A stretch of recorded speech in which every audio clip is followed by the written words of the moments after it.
বিশ্বের ন্যায় বাংলাদেশেও রোগে মৃত্যুর প্রধান কারণ হার্ট অ্যাটাক।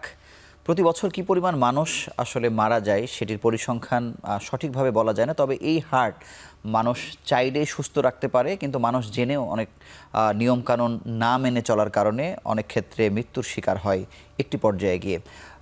বিশ্ব হার্ট দিবস উপলক্ষে অ্যাকমি ল্যাবরেটরিজ লিমিটেডের সৌজন্যে আমাদের আজকের আলোচনার বিষয় সুস্থ হার্ট। এই বিষয়ে কথা বলতে আমাদের সঙ্গে যুক্ত হয়েছেন ল্যাবএইড কার্ডিয়াক হাসপাতালের চিফ কার্ডিয়াক সার্জন অধ্যাপক ডাক্তার লুৎফর রহমান। আপনাকে অভিনন্দন আমাদের সঙ্গে যুক্ত হওয়ার জন্য। আপনাকে ধন্যবাদ আমাকে আমন্ত্রণ জানানোর জন্য। আমি যদি বলি যে একটি সুস্থ হার্ট আসলে কেমন, আবার যদি আমি বলি যে একটি অসুস্থ হার্ট আসলে কেমন, ওই দুটি একটু পরিষ্কার করে যদি একটু বোঝান। একটা সুস্থ হার্টের জন্য কিছু কম্পোনেন্ট থাকে, যেমন তার হার্টের একটা রেট আছে, রিদম আছে, তারপরে তার যে চ্যানেল দিয়ে যাবে সেই চ্যানেলগুলো সঠিক আছে কিনা, ব্লাড যাচ্ছে কিনা হার্টের মধ্যে, প্লাস মাসেলগুলো সঠিক আছে কিনা, যে থিকনেস দরকার। মাস্কুলার ডিজিজ হতে পারে, রক্তনালী ডিজিজ হতে পারে, ভালভুলার প্রবলেম হতে পারে, আবার একটা স্কিমের কারণে, হার্ট অ্যাটাকের কারণে একটা ওয়াল ড্যামেজ হয়ে থিন আউট হয়ে গেল, পাতলা হয়ে গেল, ওই জায়গায় তো পাম্পিংয়ে কন্ট্রিবিউট করতে পারবে না, ভালভ ড্যামেজ হয়ে যেতে পারে। ইভেন হার্টের যে পর্দাটা, হার্ট অ্যাটাকের পর্দাটা ফেটে যেতে পারে, যেটা আমি অহরহ রিপেয়ার করে দিতে হয়, জটিল অপারেশন। কিন্তু তারপর হার্টের যে গঠন প্রণালী, ভেতরের ভালভ যেগুলোকে আমরা দরজা বা আরো সহজ করে বলি, চেম্বারগুলো, পার্টিসিপেশন, ভালভ, স্যার যদি একটু বলেন। সব কিছু মিলেই হার্টের ডাইনামিক অর্গান। আর সবাই জানে, আমরা তো জানি যে অ্যানিম্যাল হার্ট দেখেছি অনেকেই, তাই না? তো সেটার একটা চেম্বার আছে, ভালভ আছে, ওটার মধ্যে রক্তনালী দিয়ে সার্কুলেশন করে। গাড়ির যেমন একটা নিজস্ব মোবিল ফিল্টার সিস্টেম আছে না ইঞ্জিনের জন্য, তো হার্টের মধ্যে করোনারি রক্তনালী, যেটা করোনারি আর্টারি, ওইটা দেবার হার্টের নিজস্ব সার্কুলেশন মেনটেন করে। ওইটার মধ্যে ব্লক হয়ে হার্ট অ্যাটাকটা হয়। তো ওইটা যখন একটা পাম্পিং অর্গান, ওর ডায়াস্টলিক সময় রিল্যাক্স হয়, আবার সিস্টলে কন্ট্যাক্ট করে। এই যে একটা মাস্কুলার যে ইলাস্টিসিটির প্রয়োজন হয় সুন্দরভাবে, এটা রেগুলার এক্সারসাইজ সম্ভব না। আচ্ছা, মানে আর যদি আমি অসুস্থ হার্টের কথা বলি, তো তখন কিভাবে আসলে বুঝবো যে হার্টটি আসলে অসুস্থ হয়ে গেছে বা হচ্ছে? ধরেন রক্তনালীতে ব্লক হয়েছে, ফ্যাট ডিপোজিশন হচ্ছে, কোলেস্ট্রল ডিপোজিশন, তখন রক্ত চলাচল বাধা হবে, তখন হাঁটতে গেলে তার বুকে ব্যথা হবে, অ্যাঞ্জাইনা হবে, কাজ করতে পারবে না। হঠাৎ সেটা ক্র্যাক হয়ে আবার রক্ত জমাট বেঁধে হার্টে অ্যাটাক হয়ে যেতে পারে। অ্যাটাক হলে তাৎক্ষণিক সিভিয়ার এটা হার্ট থেমে যেতে পারে, অ্যারিথমিয়া হতে পারে, কিডনি এফেক্ট হতে পারে, লিভার। সবসময় একটা হার্ট অ্যাটাকের পরে দেখা যায় কি সবসময় অন্য অর্গান এফেক্ট হয়ে যায়। ম্যাসিভ হার্ট অ্যাটাকের পর আমরা সবসময় ফুসফুসে পানি আসতেছে, অ্যারিথমিয়া হয়ে কার্ডিয়াক অ্যারেস্ট হয়ে যাচ্ছে, তাৎক্ষণিক রোগীরা অস্থির হয়ে যাচ্ছে। আবার অনেকে লিভার এনজাইম অনেক হাই হয়ে যাচ্ছে, ফেইলিওর হয়ে যাচ্ছে, অনেকে হার্টের স্ট্রাকচার ড্যামেজ হয়ে যেতে পারে, পর্দা ফেটে যেতে পারে। সো একটা হার্ট অ্যাটাক একদম অল্প থেকে শুরু করে ম্যাসিভ মৃত্যু পর্যন্ত হয়ে যেতে পারে। So heart attack is unpredicted things. আমি একটা এক্সাম্পলের মাধ্যমে আপনার কাছে জানতে চাই যে একজন রোগী সহিংসতায় তার সন্তান মারা গেছে শুনে তিনি হার্ট অ্যাটাক করেছেন, তার রিং লাগানো লেগেছে, তিনি দীর্ঘদিন আইসিইউতে ছিলেন, সন্তান তার ফিরে এসেছে, কিন্তু তারপরে তিনি আসলে বাঁচেননি। এটা কি সবার ক্ষেত্রে হতে পারে, নাকি যার হার্ট দুর্বল ছিল তিনি এফেক্টেড হলেন? না, হার্ট অ্যাটাক যদি ব্লক ছিল আগে থেকে, সে জানতো না। আচ্ছা, সেটা কোনো একটা ইমোশনাল ইয়েতে হতে পারে, যেমন হার্টের অনেক বেশি হয়ে গেছে, অস্থিরতা বাড়ছে বা ক্র্যাক হয়ে গেছে, তখন হার্ট অ্যাটাক। সেক্ষেত্রে যার হার্ট আগে থেকে ক্ষতিগ্রস্ত থাকে তিনি বেশি ঝুঁকিপূর্ণ, তার ঝুঁকি থাকে। কিন্তু এই হার্ট আমার ঝুঁকিপূর্ণ আছে কিনা আমিও যদি ব্যক্তি হিসেবে জানতে চাই, আমার আসলে কি করণীয়? আপনাকে জানতে হবে যে সমস্ত রিস্ক ফ্যাক্টরগুলো আছে কিনা আপনার, বা পরিবারের হার্টের অসুখ আছে কিনা, প্রথম কথা। তাহলে আপনি একটু রিস্ক ফ্যাক্টরের মধ্যে বেশি পড়েন, কারণ জেনেটিক রিলেটেড আছে। তারপর পাশাপাশি পড়বে যে আপনার ডায়াবেটিস, উচ্চ রক্তচাপ, আপনার স্মোকিং করেন কিনা, অবেসিটি আছে কিনা, সেরাম লিপিড প্রোফাইলের মধ্যে আপনার ডিসলিপিডিমিয়া আছে কিনা, হাইপোথাইরয়েড আছে কিনা, আপনার সেডেন্টারি লাইফস্টাইল, এগুলো থাকলে আপনার জন্য রিস্ক ফ্যাক্টর একটা কাজ করতেছে। এই জিনিসগুলো দেখতে হবে। তাহলে আমাকে ব্লাড সুগার দেখতে হবে, সেরাম লিপিড প্রোফাইল দেখতে হবে, thyroid stimulating hormone level TSH দেখতে হবে, থাইরয়েড ফাংশন ঠিক আছে কিনা, আপনার বডি ইন্ডেক্স দেখতে হবে, BMI দেখে আপনার অবেসিটি আছে কিনা, স্মোকিং তো আপনি নিজেই জানেন স্মোক করছেন কিনা। এগুলো যদি না থাকে বা থাকলেও আপনার যে টেস্টগুলো করতে হবে, পাশাপাশি হার্টের জন্য ECG করতে হবে, একটা ইকোকার্ডিওগ্রাফি করতে হবে, দেন একটা ETT করতে হবে, যে ট্রেডমিল করি আমরা, যে ETT করে দেখা যায় যেটা প্রবলেম আছে কিনা। এক্সরেতেও হার্টের সাইজ প্রবলেম আছে কিনা সেটা এক্সরেতে বোঝা যায়, ইকোতে বোঝা যায়, চেম্বার হার্ট দুর্বল আছে কিনা, পাম্পিং ইকো করলে বোঝা যাবে এটা পার্টিকুলার ওয়াল উইক আছে কিনা, আদার স্ট্রাকচার কোনো প্রবলেম আছে কিনা, স্কার আছে কিনা, এগুলো সব বোঝা যায়। স্যার, এই যে হাঁপিয়ে ওঠার যে ব্যাপার, যে অনেকদিন পর হয়তো একটু ফুটবল খেলতে লাগলাম, 5 মিনিটের পরে আমি আর পারছি না, বা দৌড়ালে হাঁপিয়ে যাচ্ছি, হাঁপিয়ে ওঠার সাথে কি এটার সিমটম বোঝার কোনো সম্পর্ক আছে কিনা? আছে। যদি আপনার দেখেন যে আপনি ফিজিক্যাল ওয়ার্ক করতে গেলে শর্টনেস অফ ব্রেথ আসে, যেন দম শর্টে আসে, তাহলে আপনাকে ইকো করতে হবে যে স্ট্রাকচারাল প্রবলেম আছে কিনা, আছে না, হার্টের মধ্যে ছিদ্র থাকতে পারে, ভালভের সমস্যা থাকতে পারে, অথবা ইসকেমিক হার্ট ডিজিজ যেটা বলে আমরা, রক্ত চলাচল বাধা হচ্ছে, সেটা বয়সের সাথে। একটা ইয়াং বয়সে বিফোর 40 যদি কারো হয় তাহলে স্ট্রাকচারাল প্রবলেম থাকতে পারে, জন্মগত ডিফেক্ট থাকতে পারে। আমরা তো জন্মের পর অনেক ইকো করি না। সো প্রত্যেকটা শিশুরই বা প্যারেন্টসের উচিত তার বাচ্চা জন্মগ্রহণের পরে কিন্তু একটা ইকো করে স্ক্রিনিং করা উচিত তার বাচ্চাটার। কারণ সাধারণত জন্মের 5 বছরের মধ্যে সমস্ত কনজেনিটাল ডিফেক্টগুলো কারেক্ট করে ফেলে দেওয়া উচিত। ইদানিং তো 6 মাস 1 বছরের মধ্যে, যেহেতু আমাদের দেশে পেডিয়াট্রিক সার্জারির পিছিয়ে আছে, আমরা একটু টাইম নিই। তারপরেও আপনার বাচ্চা জন্মের পরে অবশ্যই স্ক্রিনিং করা উচিত কার্ডিয়াক ইকো করে, যে স্ট্রাকচার ডিফেক্ট আছে কিনা। এটা একটা সার্টিফিকেটের মতো। ব্লাড গ্রুপ জানা উচিত তাৎক্ষণিক, আর হার্টের স্ট্রাকচার ডিফেক্ট আছে কিনা জানা উচিত। স্যার, আমি এখন জানতে চাই যে অনেক রোগীদের ক্ষেত্রে এমন হয় যে আজকে হার্ট অ্যাটাক করলেন, তাড়াতাড়ি তাকে হাসপাতালে নিয়ে আসা হলো, বলা হচ্ছে যে তাকে আসলে সার্জারিতে নিতে হবে বা রিং পরাতে হবে। মানে এরকম এক্সট্রিম পর্যায়ে আসলে রোগীরা কেন চলে যায়, কেন এতদিনে আসলে বুঝতে পারে না সমস্যা? হার্ট অ্যাটাক তো একটা খুব time saving, every minutes counts করে। হার্ট অ্যাটাক তাৎক্ষণিক যদি নিয়ার বাই কার্ডিয়াক হসপিটাল থাকে, আপনার দ্রুত নিয়ে প্রাইমারি অ্যাঞ্জিওগ্রাম করে প্রাইমারি অ্যাঞ্জিওপ্লাস্টি করতে হবে তাৎক্ষণিক, তাহলে আপনার সেভ করতে পারবেন মাসল ড্যামেজ থেকে। আর যদি নিকটবর্তী না থাকে তাহলে অন্তত থ্রম্বোলাইসিস করে, যে আগে ডায়াগনোসিস করতে হবে যে হার্ট অ্যাটাক হয়েছে, তাহলে থ্রম্বোলাইটিক থেরাপি দিয়ে যে জমাট রক্তটা হয়েছে রক্তনালীর মধ্যে সেটা ডিজলভ করে দিয়ে রক্ত চলাচল আবার চালু করা যায়।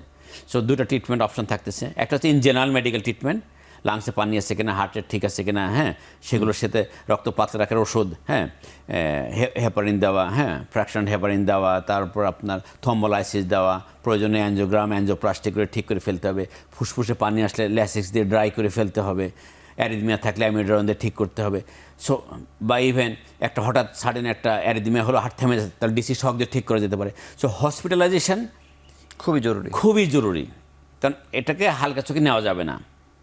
কিন্তু স্যার বাংলাদেশের অনেকে গ্যাস্ট্রিক ভেবে যায় না। আমার পরিচিত ঢাকা ইউনিভার্সিটির এক প্রফেসর, সে ভাবছে ইফতারি পরে একটু ডিসকমফোর্ট, সে ওই অ্যান্টিহিস্টামিন অ্যান্টাসিড বা আদার গ্যাসের বড়ি ঘুমের রেখে ঘুমায় গেছে, কিন্তু তার ডিসকমফোর্ট ছিল।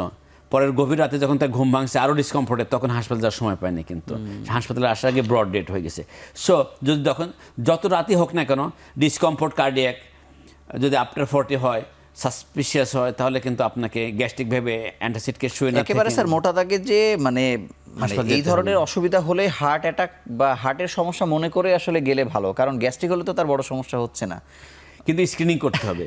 এই জন্য আমি আগে যেটা বললাম যে ইসিজি কোইটিটি করতে হবে, এটা তো আপনার ডাইনামিক, এটা বোঝা যায় সবার জন্য। প্লাস রিস্ক ফ্যাক্টরগুলো কন্ট্রোল করতে হবে, ডায়াবেটিস, উচ্চ রক্তচাপ, এগুলো। এটা খুব কঠিন না, take it easy and simple, এবং সেটাকে পালন করেন।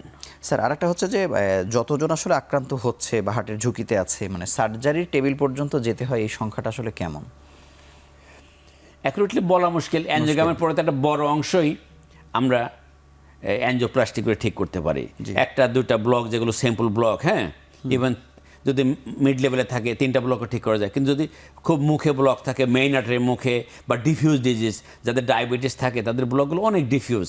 আপনি যদি ব্রাঞ্চে সব জায়গায় ব্লক হয়ে থাকে, তা আপনি তো এখানে স্ট্যান্ডিং করতে পারবেন না, আর স্ট্যান্ডিংয়ে লংজিভিটিও আসবে না। আচ্ছা, সো আমরা যদি অ্যাঞ্জিওগ্রাম করেন, অ্যাঞ্জিওগ্রামের এটা যে বাইপাস পর্যন্ত যায় খুবই 10 to 15% হার্ডলি, যেটা সার্জারি পর্যন্ত যাইতে হবে। এর মধ্যে কিছু আছে যে নন ক্রিটিক্যাল থাকে, কিছু ওষুধে চলবে, অ্যাঞ্জিওপ্লাস্টি চলবে, সার্জারি পর্যন্ত খুবই কম ফ্র্যাকশন। অ্যাঞ্জিওগ্রামের রেশিওতে যদি আপনি চিন্তা করেন অনেক কম। কিন্তু স্যার এই সিদ্ধান্ত নিতে গিয়ে আসলে রোগীরা সব থেকে বেশি বিড়ম্বনায় পড়ে যে আমার আসলে রিং দিয়েই সমস্যার সমাধান হবে কিনা, অথবা আমি সার্জারিতে আসলে যাবো কিনা। না, দুটোই তো ইকুয়ালি সেফ। জি, কারণ যারা অভিজ্ঞ ডক্টর, কার্ডিওলজিস্ট, কার্ডিয়াক সার্জন, তাদের সিদ্ধান্ত নেবে যে এটা ইন্টারভেনশন লাগবে কিনা। যদি মেডিসিনে হয় সেটা মেডিসিন রাখবে তারা, আর নলে অ্যাঞ্জিওপ্লাস্টি রুটিন ওয়ার্ক, একটা দুটো সিম্পল আপনি স্ট্যান্ডিং করে দিল, এটা নিয়ে কোনো দুশ্চিন্তার কোনোই কারণ নাই। আপনি একটা রক্তনালী ব্লক আছে, আপনি ওটাকে চালু করবেন না, চালু করতে হবে। এবং 2বার 3বারও 3 সিটিং স্ট্যান্ডিং করা যায়, করে পরবর্তীতে সার্জারিতে আসা যায়। আর নইলে প্রথমে সার্জারি যাওয়া যায়। যদি দেখা যায় না অনেক মাল্টিপল ব্লক আছে, লোকেশন সুইটেবল না, ইউ গো ফর সার্জারি।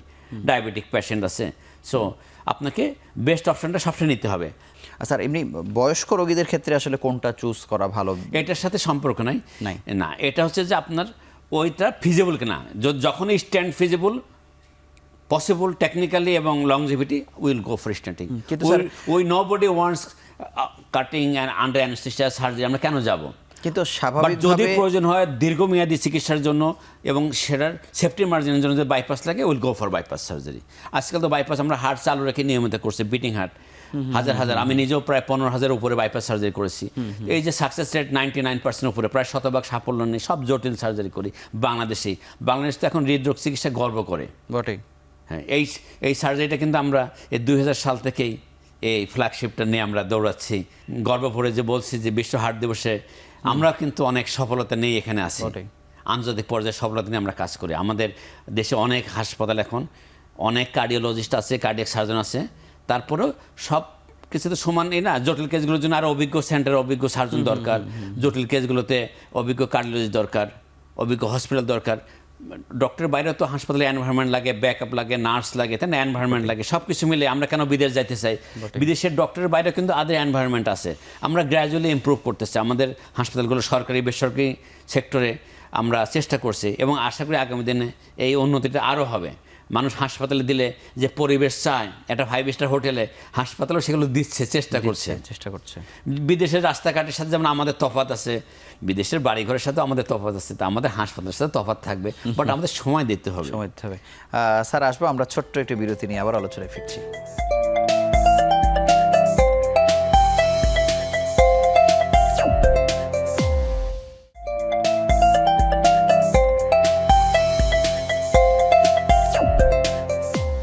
অধ্যাপক লুৎফর রহমান, আপনার কাছে জানবো যে এই যে চিকিৎসকদের তৈরি হওয়া নিজ দায়িত্বে, তারা ট্রেনিং করছেন, দেশে ডিগ্রি নিচ্ছেন, কিন্তু একইভাবে সাপোর্টিং স্টাফ যারা, যে কারণে আসলে রোগীরা এখনও দেশের বাইরে যায়, একটা মানে নার্সের কেয়ার নিয়েও তারা বেশি সন্তুষ্ট থাকে। অনেক ক্ষেত্রে দেখা যায় যে ডাক্তারের কথা থেকে নার্সের কথা আসলে বেশি বলে। আমাদের এই সাপোর্টিং স্টাফদের তৈরি করার ব্যাপারে মানে এই জায়গাতে আসলে ফোকাসটা কত বাড়ানো উচিত? অনেক পিছিয়ে আছি আমরা, এটার আর শেষ নাই। মানে এটা কেন পিছিয়ে থাকবো স্যার, সেটা কেন? এটা পিছিয়ে জন্য এটা দুটা জিনিস। একটা হচ্ছে নার্সিং যেখান থেকে পাস করছে সেখানে একটা শিক্ষার গুণগত মান, তারপর একাডেমিকের পাশাপাশি নন একাডেমিক, একটা মানুষকে তো স্মার্ট করে গড়ে তুলতে হবে, সেন্সেবল করে গড়ে তুলতে হবে। সিনসিয়ারিটি কীভাবে, হোয়াট ইজ সিনসিয়ারিটি, তাই না, সেই জিনিসগুলো, সেই ফিটনেস, তার ফিজিক্যাল মেন্টাল ফিটনেস। নার্সিং তো অনেক সেবামূলক একটা জিনিস, তাই না? সেখান থেকে পাশ করার পরে আপনি যখন সেকেন্ডারি লেভেলে যখন হসপিটালে জয়েন করবে, সেখানে একটা ট্রেনিং এনভায়রনমেন্ট থেকে কাজ শিখবে, সিনিয়রদের কাছ থেকে, ডক্টরদের কোঅপারেশন, সিনিয়র নার্সদের কোঅপারেশন, আদার বায়োমেডিক্যাল ইঞ্জিনিয়ারিং, ইনস্ট্রুমেন্ট ইকুইপমেন্ট কীভাবে মেনটেন করতে হয়, রোগীর সাথে হাউ টু টক, সেই জিনিসগুলো আমরা শিখতে হবে। পাশাপাশি পরবর্তী যখন আবার টারশিয়ারি লেভেলে স্পেশালাইজড ডিপার্টমেন্টে কাজ করবে, তাই না, একটা জেনারেল নার্স, একটা কার্ডিয়াক নার্স, একটা নিউরো নার্স, তাই না, ভাগ হয়ে যাচ্ছে। সেখানে তার এক্সপিরিয়েন্সটা কাজে লাগাতে হবে। তো প্রাইভেট সেক্টরে যখন নার্সগুলো আমরা ট্রেনিং দিই, দেখা যাচ্ছে যে একটা আমরা আর্টস পাস করার পর কাজ করে, এটা আবার সরকারি চাকরি পালে চলে যাচ্ছে। মানে একটা স্বপ্ন যে আমি সরকারি চাকরি, কিন্তু আমরা প্রাইভেটে সে ধরে রাখতে পারতেছি না। তো আমার মনে হয় যে যেদিন এই সরকারি আর বেসরকারি বিভেদ থাকবে না, both job are equally same. আমি তো কিছুদিন গভর্নমেন্ট জব করার পরে প্রাইভেটে করি, তাই না, শিক্ষা মেডিকেলে কাজ করেছি 2000 থেকে 4 সাল পর্যন্ত, 2004 সাল থেকে 2024 সাল, 20 বছর ল্যাবে কাজ করতেছি আমি, তাই না? তো এটা অনেক ইম্পর্টেন্ট না? কিন্তু স্যার আমি এখানে একটা বিষয় আপনার কাছে জানতে চাই। এই যে রোগীদের সরকারি বেসরকারি না থাকা, রোগীর প্রয়োজন হচ্ছে তার সেবা নেবে সরকার, তার যতটুকু সাপোর্ট সে সরকারিতেও দিবে, বেসরকারিতেও দিবে। সেক্ষেত্রে যদি এই যে পাবলিক প্রাইভেট পার্টনারশিপটা যদি হতো, তাহলে কি সরকারি হাসপাতালের যে রোগীদের যে লোড, তাদেরকে যে সেবা দিতে পারছে না, তারা ফিরে যাচ্ছে, তাদেরকেও কোনো একটা মেকানিজমের মাধ্যমে যদি বেসরকারিতে পাঠানো হতো, তাহলে সবাই কি আসলে উইন উইন সিচুয়েশনে থাকতো কিনা?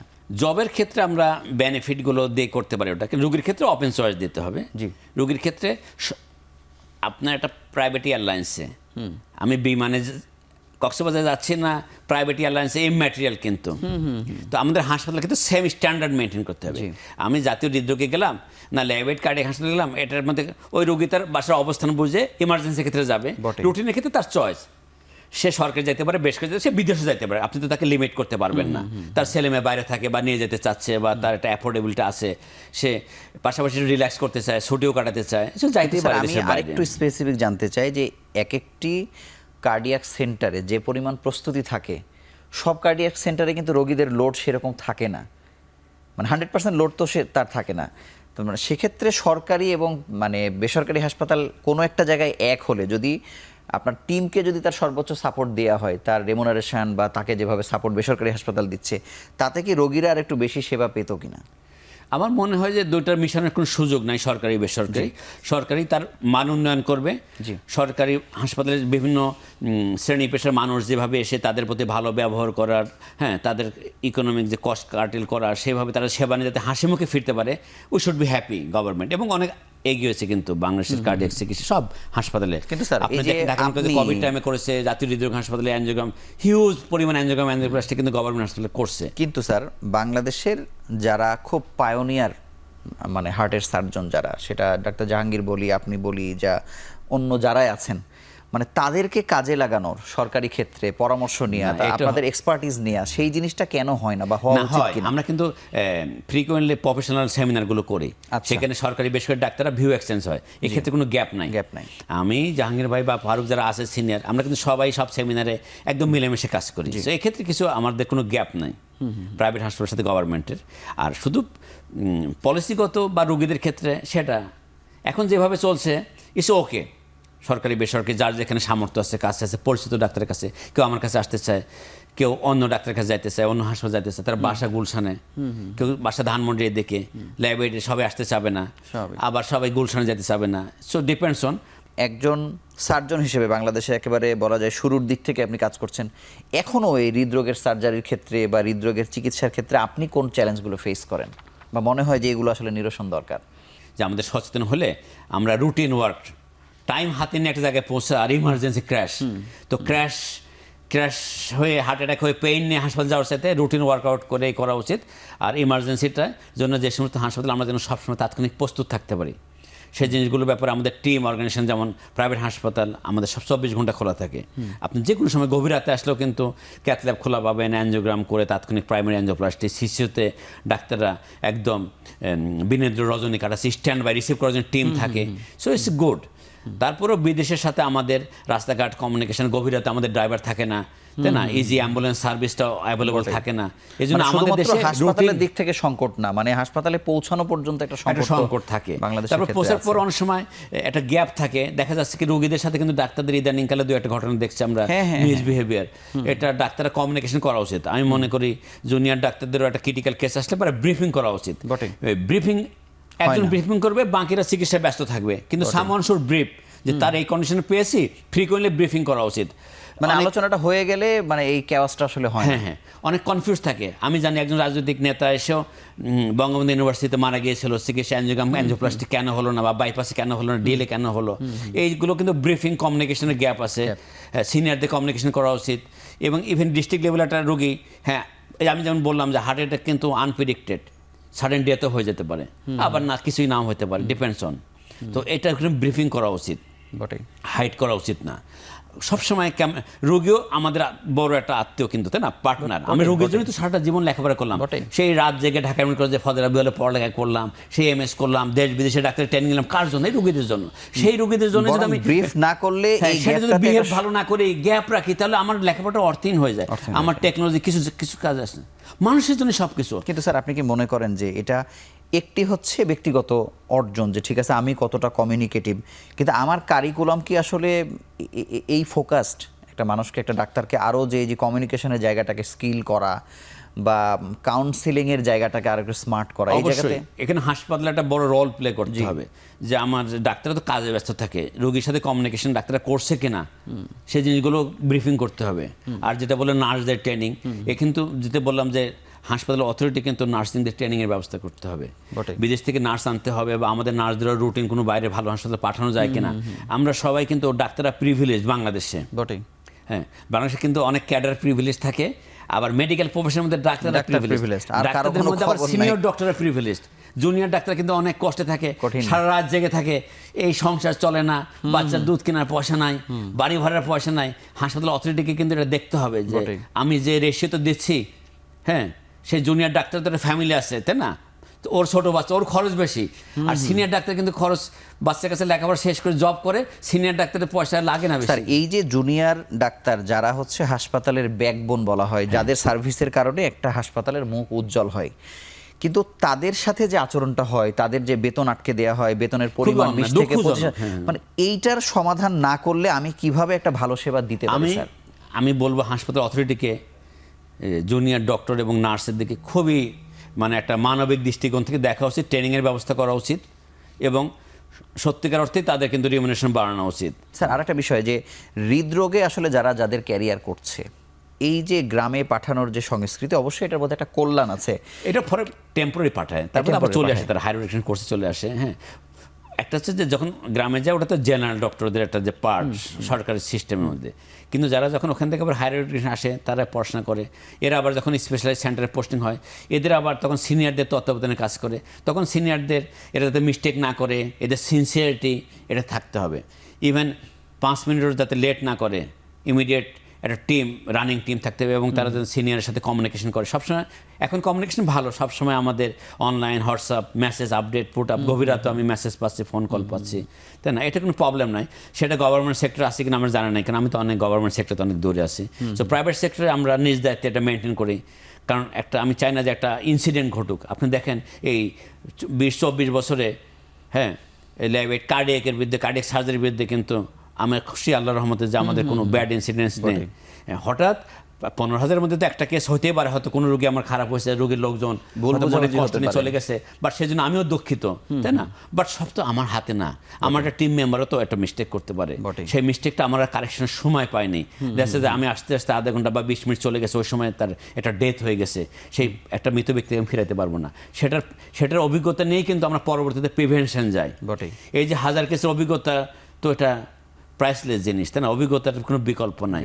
আমরা কিন্তু একটা জিনিস যদি লস করি আমরা খুবই ব্যথিত, যে রোগীটা হয়তো বাঁচে নাই, ও কিন্তু আমাকে শিক্ষা দিয়ে গেছে, তুমি এই চিকিৎসা দিলে মানুষ বাঁচে না, তুমি এটা ভবিষ্যতে করবে না। সো পেশেন্ট, রোগীর যে কমপ্লিকেশন এবং ডেথের বিনিময়ে যে শিক্ষাটা, এটা হচ্ছে চূড়ান্ত শিক্ষা মানুষের জীবনে। মানুষ এটাকে যারা সিনসিয়ারলি নেয় তারাই কিন্তু ভালো হয় সবসময়, যে হ্যাঁ অমুক ব্যক্তিটা ইভেন ডেথ রেজিস্টার্ড থাকা উচিত, এরা আমাদের কারণে বাঁচে নাই। যেমন শহীদদের লিস্ট হয়, ঠিক হাসপাতালের শহীদদের লিস্ট হওয়া উচিত। আমরা এতগুলো মানুষকে বাঁচাইতে পারি নাই, কেন বাঁচি নাই ব্যাখ্যা লেখা থাকতে হবে। তাহলে জুনিয়ররা বসবে, আমরা এতগুলো মানুষকে লস করেছি এই ডিপার্টমেন্টে, দেন উই শুড রিয়েলাইজ এই ব্যক্তি মারা গেছে, এর ঠিকানা এই, then should display, we should go to their family also, তারা কেমন আছে। এই কথা আমি কোনোদিন শুনিনি, আপনার কাছে শুনলাম, কৃতজ্ঞতা আপনার জন্য। আর আমরা আরও একটি ছোট বিরতি নিয়ে আবার আলোচনায় ফিরছি।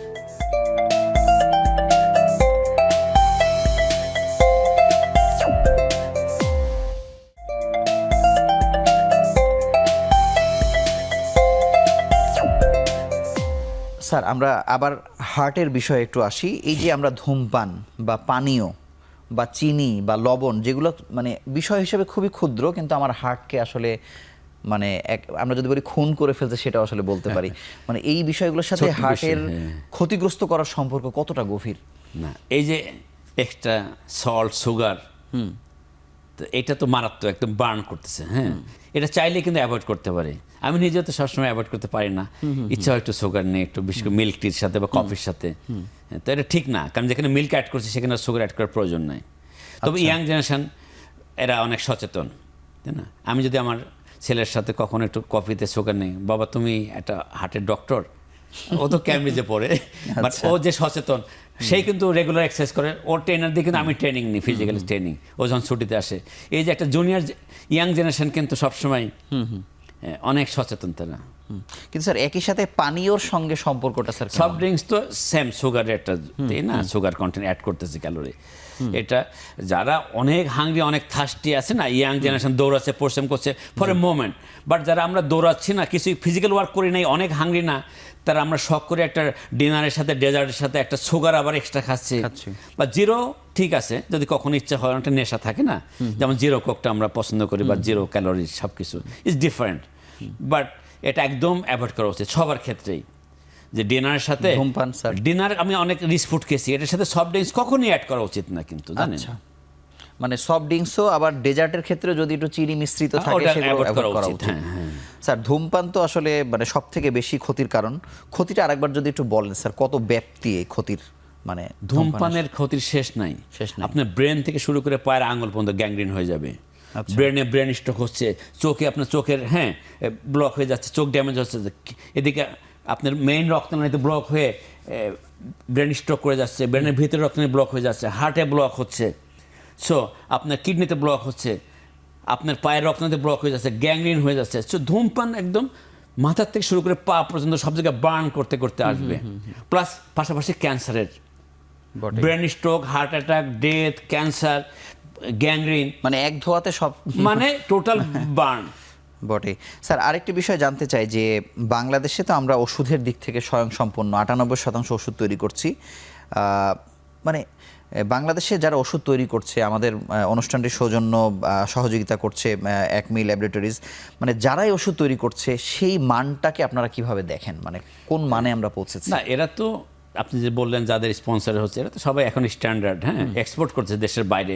দেশের বাইরে তো এটা তো কঠিন কিছু না, একটা কেমিক্যাল মাত্রা সেটা ঠিক আছে কিনা, স্ট্যান্ডার্ড আমি দিচ্ছি কিনা বা সেই ক্রাইটেরিয়া পড়ছি কিনা, সেটা তো এখন মেশিনই বলে দেবে ওষুধটা ঠিক আছে কিনা, বিদেশি নিচ্ছে ঠিক আছে কিনা। তো আমাদের যেখানে ফ্যাশন হাউসগুলি ভালো চলছে গার্মেন্টসে, হোয়াই নট ড্রাগ, এটা তো মেশিন কিনে স্ট্যান্ডার্ড টেস্ট করা যাচ্ছে, তাই না? স্যার এখানে আমি জানতে চাই যে রপ্তানি উপযোগী হয়ে যখন একটি দেশের ওষুধ দেশের বাইরে যাচ্ছে, তখন যতগুলো ক্রাইটেরিয়া মেনটেন করা হচ্ছে, সেই কোম্পানির ওষুধ যখন বাংলাদেশে আপনারা ব্যবহার করছেন, গুণগত মানের দিক থেকে কোনো পার্থক্য দেখতে কেন পাচ্ছেন? হবে? প্রশ্নই ওঠে না, কোশ্চেন ডাজ নট অ্যারাইজ। জি, এতটুকু আনএথিক্যাল হলে ওই কোম্পানি চলবে না, টিকবে না। স্যার অন্য একটি প্রসঙ্গে যাব যে এই যে জিএনজি শব্দটা আমরা খুব শুনছি, মানে এই প্রজন্মের যারা বাংলাদেশের একটি পট পরিবর্তনের ক্ষেত্রে তাদের অন্যরকম ভূমিকা আমরা দেখেছি। একইভাবে বাংলাদেশের যারা তরুণ চিকিৎসক, এই বয়সের যারা, মানে আপনাদের সেই সময়ের শিক্ষা বা সেই সময়ের জানাশোনার থেকে তারা তো অনেক বেশি শিখতে পারছে একই সাথে, এখন তাদের ব্যাপারে আপনার পরামর্শ কি স্যার? আমি মনে করি সবসময় জেনারেশন যারা ওরা অনেক স্মার্ট, অনেক মেধাবী হয়, এটা জেনেটিক রুল। আমার গ্র্যান্ডফাদার সাথে আমার ফাদার, তার থেকে আমরা জেনারেশন। তবে কালজয়ী কিছু বিজ্ঞানী আসে, কালজয়ী তাই না, সাংবাদিক আসে, কালজয়ী সাহিত্যিক আসে, হ্যাঁ, তো সেটার সাথে মিলবে না কোনো কিছু, সেটা তো এক্সেপশনাল। আদার দেন যদি এক্সেপশনাল থিঙ্ক করেন ওই ব্যক্তিগুলোকে বাদ দিয়ে, তাই না, রবীন্দ্রনাথকে বা নজরুল, সেগুলো একটা লেভেলে রাখতে হবে। ক্রিয়েটিভিটি, তাই না, আর্কিটেক্ট হইতে পারে, সেটা চিকিৎসা বিজ্ঞানীর ক্ষেত্রে অনেক হইতে পারে, তাই না। তো এখনও তো অনেক নতুন মলিকুল আবিষ্কার হচ্ছে, হয়তো সেই পেনিসিলিন সময় একসময় পেনিসিলিন আবিষ্কার করছে, এখনও কি যে ক্যান্সার ড্রাগ আবিষ্কার করছে বা হার্টের, সেটা কি অনেক বড় না? বটেই। এখন কি ইন্টারনেট তৈরি করছে, এটা অনেক বড় অবদান না? সেটাকেও মূল্যায়ন করতে হবে। এই সময়ের জন্য তো আরেকটা জিনিস, বাট এই জেনারেশন আমি দেখেছি, আমার ছেলে তো এই জেনারেশন জেড যেটা বলছেন, আমার মেয়েও লন্ডনে, ও পড়াশোনা করে এসে লয়ার, আমেরিকান ল ফার্মের কনসালটেন্ট। আমার ছেলেও ক্যামব্রিজে, ও ওখানে 7 অক্স স্কুল থেকে আইবি করে ক্যামব্রিজে সেকেন্ড ইয়ার আছে, হ্যাঁ, ন্যাশনাল সায়েন্সে কেমিস্ট্রিতে। তো ওর সাথে আমার অনেক টাইম যায় ওদের সাথে। ওর থিঙ্কিং যে এই যে আন্দোলন গেল, সে কিন্তু ঢাকায় ছুটিতে ছিল, পুরোটাই সে আমাকে বলেছে, বাবা তোমার এই ছাত্ররা কিন্তু অনেক সঠিক আছে। সবসময় সে আমাকে ব্রিফ করতো, দেখো এই জেনারেশন কিন্তু সঠিক পথে আগাচ্ছে, হোয়াইট কলার দুর্নীতির বিরুদ্ধে তারা কথা বলতেছে, নিয়মগুলো দেখতেছে না, ডেমোক্রেসি চাচ্ছে, তুমি এটাকে অনেক মূল্যায়ন করতে পারো। আমি দেখলাম যে আমার ছেলেটা অনেক সচেতন, কিন্তু সে আমাকে বোঝাচ্ছে। আমি তো সবসময় ডক্টর হিসেবে ওই জায়গা থেকে আমি বলছি যে মানে এই বয়সের যারা আসলে চিকিৎসক হচ্ছে নতুন জেনারেশনের, তারা বাংলাদেশকে আরো কতদূর এগিয়ে নিয়ে যেতে পারে হৃদরোগের আমি চিকিৎসার মনে করি ক্ষেত্রে? সবসময় নতুন জেনারেশন আগায় নিয়ে যাবে। এই জায়গায় প্যারেন্টসদের হতাশার কোনো কারণ নাই, কোনোই কারণ নাই। মানি মেকিং আলাদা থিং আর ইন্টেলেকচুয়াল নলেজ আলাদা থিং। হ্যাঁ, কারোর বাবা অনেক টাকা বানাইতে পারে, তার বাবা যে অনেক জ্ঞানী ছিল তাও না, কিন্তু এটার সাথে সম্পর্ক নাই। আমি মনে করি ইয়াং জেনারেশন তারা, এবং ইয়াং মানুষগুলোই অনেক ভালো হয়, বটে। হ্যাঁ, ইয়াং অতীতে আপনি যদি সে আমাদের দেশেও 52, 71 এরশাদ বিরোধী আন্দোলন এখন পর্যন্ত দেখবেন, কারা এই ইয়াং জেনারেশনের বাচ্চারা, এই স্টুডেন্টরাই কিন্তু সারা জীবন, এই কলেজ ইউনিভার্সিটির ছাত্ররা তো আসলে আমাদের গর্ব, প্রাউড। সারা জীবন আমাদের এই জায়গাটা কিন্তু থিঙ্ক করতে হবে, নিজের ছেলেকে যেমন ভালোবাসি আমরা, আমাদের সমস্ত স্কুল কলেজের বাচ্চাদের কিন্তু সমানভাবে আদর করতে হবে, ভালোবাসতে হবে। এরাই দেশ ও জাতিকে দেবে, এরাই আগামী দিনের জেনারেশন। হ্যাঁ, এদেরকে ছোট চোখে, খারাপ চোখে দেখার কোনো সুযোগ নাই। একটা ইয়াং বয়সে একটা ছেলে দুষ্টামি করে স্মোক করতেই পারে, এটাকে অনেক খারাপ চোখে দেখার কিছু নাই। বটে। স্যার আমি আরেকটু আসি যে বাংলাদেশে এখন কার্ডিয়াক সার্জারির সেন্টার কতগুলো আছে, এবং সবগুলো যেহেতু একই মানে আসলে নাই, থাকা আসলে সম্ভবও নয়, কিন্তু সেগুলোকে আরেকটু আসলে স্ট্রেনথেন করার ব্যাপারে কি করা যেতে পারে? আমি মনে করি যে সমস্ত আমাদের ইন্টারন্যাশনাল গ্লোবাল সেমিনার সিম্পোজিয়াম হয়, সেগুলোর সাথে যদি এই ডাক্তারদের সাথে নার্স, হেলথ ম্যান পরে যদি একটু ইনভলভ করা যায়, হ্যাঁ, বা গভর্নমেন্ট লেভেলেও যদি ওই সেমিনারগুলোতে, গভর্নমেন্ট আসলে প্রাইভেট সেক্টর আমরা পারি না, 500 হয়তো পার্টিসিপেন্ট, ওখানে নার্স ঢোকাবো কী করে? বাট গভর্নমেন্ট যদি এই নার্সদের জন্য সেমিনার করে, সেখানে যদি আমাদের বড় বড় ডাক্তারদের নেয় বা বিদেশ থেকে নার্সিং আনে, সেই সেমিনারগুলোতে কিছু ব্রিফিং করে, প্লাস পাশাপাশি যদি 2-3 মাসের জন্য হয়তো 5টা নার্স নিয়ে আসতো গভর্নমেন্ট সেক্টর, ল্যাবেট, কার্ডিয়াক হাসপাতাল। আমরা তো আগে অনেক ইন্ডিয়ান নার্স কিন্তু রাখতাম। ওই প্রোটোকলটা কিন্তু সেট প্রোটোকল আমরা কাজ করি। প্রত্যেকটা হসপিটালে কিন্তু সেট প্রোটোকল থাকে। দরকার আপনি বিদেশে একটা হাসপাতালকে কপি করেন। আমি জানি আমাদের দেশের যে সমস্ত নাম করা প্রাইভেট হসপিটালগুলো কিন্তু সব একটা স্ট্যান্ডার্ড প্রোটোকল ফলো করে বিদেশের সাথে। স্যার, হৃদরোগের ক্ষেত্রে আসলে রোবোটিক সার্জারির কথা আমরা শুনছি, মানে আমরা আসলে এটি আমাদের দেশের জন্য দরকার আছে কিনা, বা আমরা আসলে এটাকে অ্যাডপ্ট করব কিনা, আসলে বিষয়টি হ্যাঁ, এটা তো আপনার যুগের সাথে তাল মেলাতে গেলে আপনার যখন ফাইন্যান্সিয়ালি সলভেন্ট হবেন, আপনার ওই ছেলেগুলো বাইরে কাজ করবে, রোবোটিককে টাইম দিতে হবে। রোবোটিক সার্জন তো আলাদা, যে রুটিন করতেছে সে তো রোবটে মিলাইতে পারবে না, ওটাই। সে রোবট নিয়ে কাজ করবে। সেই রোবট একটা কিনবেন 10 কোটি টাকা দিয়ে, তারপর ওই ডক্টরের বেতন দিবেন, তারপর মাসে সেই রোগী বা ওই তারপর স্পেয়ার পার্টস কদিন পর আবার হয়ে যায়, আপনার আবার নতুন পার্টস কিনতে হয়। ওই কম্পিউটার কমান নেয় না, রোবটে অনেক খরচ পড়ে। সেই খরচ ব্যয়বহুল রোগীদের ক্ষেত্রে ডিফিকাল্ট। সেটা যদি গভর্নমেন্ট সেক্টরে এনে যদি লস প্রজেক্ট হিসাবে যদি ট্রেনিং প্রজেক্ট হিসাবে দিতে পারেন তাহলে পসিবল। বাট প্রথমেই এনে প্রাইভেট সেক্টর থেকে রিকভার করা ডিফিকাল্ট হয়ে যাবে পেশেন্টের থেকে, পয়েন্ট অফ ভিউ থেকে ওই টাকাটা তুলতে পারবে না। বাট হয়তো আগামী দিনে পারবে, সময়ের সাপেক্ষে পারবে। স্যার, আপনাকে ধন্যবাদ। আমরা শেষ বিরতি নিয়ে আবার আলোচনায় ফিরছি।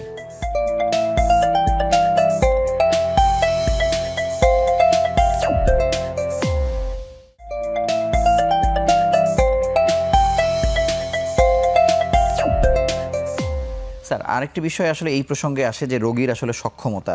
সব রোগী যথাসময়ে হাসপাতালে আসতে পারলেও চিকিৎসার সক্ষমতা থাকে না। আপনি এই যে 15,000 সার্জারি করেছেন, মানে এরকম বিড়ম্বনা আসলে কেমন দেখেন? অনেক প্রতিদিন আমাদেরকে বলতে হয়।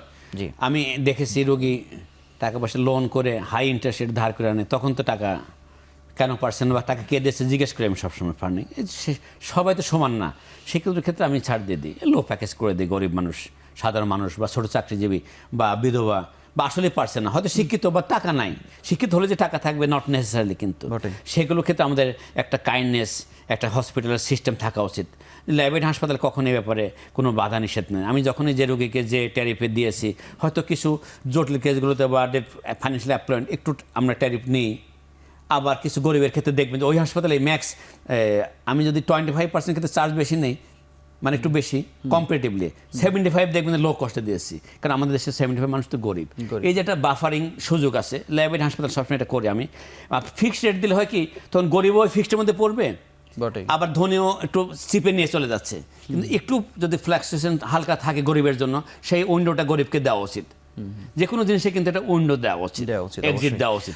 গরিবের ক্ষেত্রে অবশ্যই হাসপাতাল 75% অনেক ফাইন্যান্সিয়াল লিমিটেড, এদের কিন্তু একটা উইন্ডো থাকা উচিত। সরকারি, বেসরকারি, আধা সরকারি সব জায়গায় গরিবকে উইন্ডো দিতে হবে। স্যার, বাংলাদেশের শিশুদের সার্জনের সংখ্যা যে কম, বা এখানে যে আসলে তাদের সার্জারি যে খুব ফ্রিকোয়েন্টলি যে করা যাচ্ছে না, এটা তো অনেক দিনের সংকট। মানে এই জায়গাটা ডেভেলপমেন্ট কেন হচ্ছে না স্যার? আমি মনে করি যে সরকারি এবং আধা সরকারি আগে আসতে হবে। এখানে সরকারকে শিশুদের চিকিৎসা ব্যবস্থা করতে হবে। শিশু সরকারের নাগরিক না আমাদের, ও তো ইনকাম নাই, আবার ওর বাবাও ইয়াং, তো ওর বাবাও ইনকাম কম, আর ও তো শিশু। তো এই ক্ষেত্রে সরকারকে না আগে আসলে হবে না এটা না। কিন্তু সার্জন তৈরি করার ক্ষেত্রে সরকার কিভাবে আগাবে স্যার? বিদেশ থেকে সার্জন নিয়ে আসবে, টিম আনি কাজ করতে হবে, এখানে এটা আনতেই হবে। কিন্তু স্যার, আমরা সবসময় দেখি যে বাংলাদেশে অনেকগুলো বাইরের বেসরকারি প্রতিষ্ঠান বা এনজিও তারা হচ্ছে সহযোগিতা করছে আর কি। একইভাবে বাংলাদেশ গভর্নমেন্টও আসলে এই সহযোগিতা আরও বেশি বাড়ায় দেওয়া উচিত কিনা শিশুদের ক্ষেত্রে, বিশেষ করে সার্জারির ক্ষেত্রে? অবশ্যই সাবসিডি দেওয়া উচিত গভর্নমেন্টের ক্ষেত্রে, মিনিস্ট্রি থেকে দেওয়া উচিত, যে একটা শিশুর ক্ষেত্রে হাসপাতাল যা দেবে যে গভর্নমেন্ট অর্ধেক বিয়ার করবে, দ্যাটস ওকে, তাহলে কিন্তু একদম সিম্পল হয়ে যায়। স্যার, খরচের ক্ষেত্রেও কি বড়দের সার্জারির থেকে কি শিশুদের সার্জারি তুলনামূলকভাবে খরচ কম কিনা? না, খরচ কমের সুযোগ নেই। মানে কেন কম না আসলে? কারণ একই বেড হবে, একই ম্যাটেরিয়াল, একই ইকুইপমেন্ট। কারণ হার্ট ছোট, একটা ছোট বাচ্চা যদি প্লেনে একটা সিট দখল করে যায়, তো সেম টিকিটের প্রাইস দিতে হবে না? বটেই। আরো অ্যানেস্থেসিয়া এক্সপার্ট লাগে, বাচ্চাদের নার্স আরো অভিজ্ঞ লাগে, আরো এক্সপার্টাইজ। আমি তো বাচ্চা করতে পারি না, কারণ আমার নার্স গভীর রাতে আমার হাসপাতালে, মানে আমাকে যে ফুল টাইম একটা পেডিটিশিয়ান লাগবে, তা আমার তো তাহলে এক্সট্রা টিম পালতে হচ্ছে, শিশু ডাক্তার রাখতে হচ্ছে আমাকে আইসিইউতে, শিশু অ্যানেস্থেটিস্ট, যেটা আমি পারি না। আমি শুধু অ্যাডাল্ট দিয়ে অ্যাডাল্ট সার্জারি করি, আমার পক্ষে তো সম্ভব না। স্যার, এখন জানতে চাই যে স্যার, এই যে যারা অসুস্থ হচ্ছে, এত মানুষ মারা যাচ্ছে, নাম্বার 1 মানে কিলার আমরা এই হার্ট অ্যাটাককে আসলে বলছি, মানে আমাদের কেমন জীবনযাপনের মধ্যে দিয়ে আসলে যেতে হবে? আমরা চাইলেই যেমন 2টার আগে ঘুমাইতে পারছি না, চাইলেই আমরা ধূমপান ত্যাগ করতে পারছি না, আমাদের পুরো লাইফস্টাইলের মধ্যে একটা এলোমেলো একটা ঝড় চলে আসে। আমার একটা অভিজ্ঞতা আছে যে নিজে পরিশ্রম করা, ব্যায়াম করাতে না, আপনি একটা পড়াশোনা করছেন কিন্তু তারপরে একাডেমিক লাগে না, টিচার লাগে যেন ইউনিভার্সিটিতে। তো ফিজিক্যাল এক্সারসাইজের ক্ষেত্রে কিন্তু যারা আমরা অ্যাফোর্ড করতে পারি, আমাদের পার্সোনাল ট্রেনার দরকার ফ্যামিলির জন্য। যেমন আমার বাচ্চার ট্রেনার, আমার ওয়াইফ আমাকে ফিজিক্যালি, আমাদের জিম আছে, ট্রেনিং আছে, ট্রেনার আছে, তাই না? তো এরকম যাদের সামর্থ্য আছে তাদের ট্রেনার নিয়োগ দেওয়া উচিত, তাহলে সে আরও ভালো থাকবে। আর যাদের ইয়াং বয়সে খেলাধুলা, দৌড়াদৌড়ি, ফিজিক্যাল, আর যেটা ডায়াবেটিস, প্রেশার কন্ট্রোল, স্মোকিং বন্ধ করতে হবে, রেগুলার এক্সারসাইজে থাকতে হবে। স্যার আমি যদি আর বড়দের ক্ষেত্রে যারা চাকরি করি, ইনকামের একটা অংশ এই সামান্য 10-15 হাজার টাকা কিন্তু ট্রেনাররা নেয়। ইউ ক্যান স্পেন্ড বিহাইন্ড একটা, আমরা তো অনেক সময় ডবল ড্রাইভার রাখি, তো ডবল ড্রাইভার না রাখি একটা ট্রেনার রাখি না, it will be better than double driver. Sir আপনার এক্সাম্পল থেকে জানতে চাই যে আপনার বয়স তো একেবারে কম হয়নি, কিন্তু আপনাকে দেখতে তরুণ লাগে, আপনি হৃদরোগে আক্রান্ত নন, আপনি একজন সার্জন, মানে আপনার লাইফস্টাইলটা কেমন সেটা যদি একটু শেয়ার করেন। আপনি কি করেন সারাদিন 24 ঘন্টা, আপনার রুটিনটা কি? রুটিন যে বাসায় ওঠার পরে একটা, সকালবেলা ওঠার পরে যে একটা 5 মিনিটস ফ্রেশ জুস, তারপরে পেপার পড়া, একটু কমিউনিকেশন করা, তারপর আপনার জিম ট্রেনার আসে, জিমে 1 ঘন্টার জিম করি, জিম থেকে ব্যাক করে আসে আপনার হট শাওয়ার জ্যাকুদের নিয়ে, তারপর আপনার ড্রেস আপ হয়ে ব্রেকফাস্ট করে আমি অফিসে আসবো। এই যে সকালের মধ্যে কিন্তু ফিজিক্যাল এক্সারসাইজটা শেষ হয়ে যায়। অফিসে আসার পর সুন্দরভাবে একটা ভালো মুডে, উদ্দেশ্য থাকে রোগীর টেক কেয়ার করবো আর কলিগদের সাথে ভালো বিহেভ করব, ওদেরকে ট্রেনিং দেব।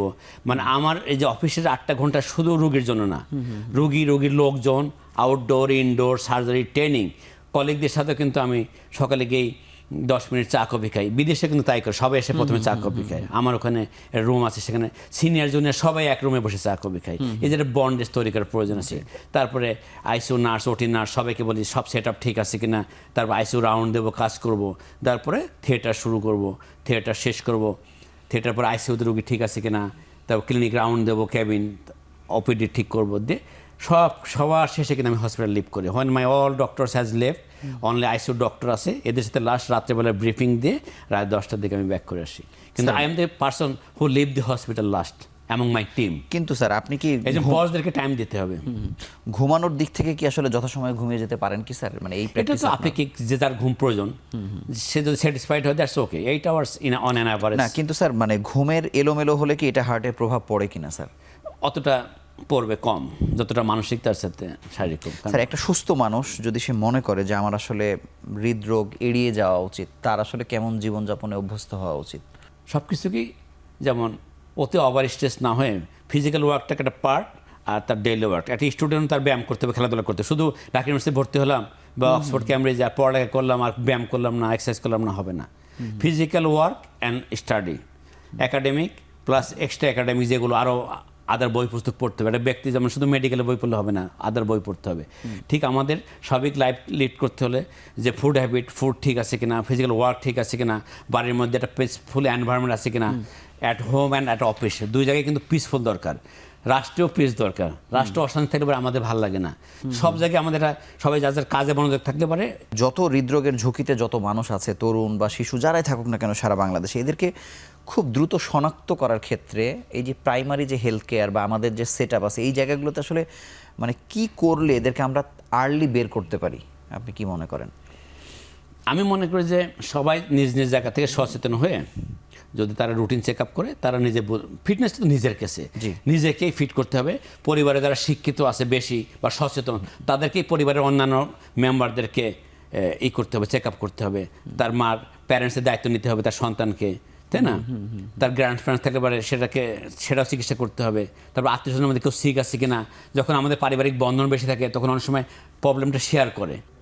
এই যে পারিবারিক বন্ধনের মধ্যেই এই মানুষ যখন আমরা গল্প করবো, সময় দেবো, শেয়ারিং, ফিজিক্যাল ফিটনেস জিজ্ঞাসা করতে হবে যে আপনার ডায়াবেটিস, প্রেশার কেমন আছে।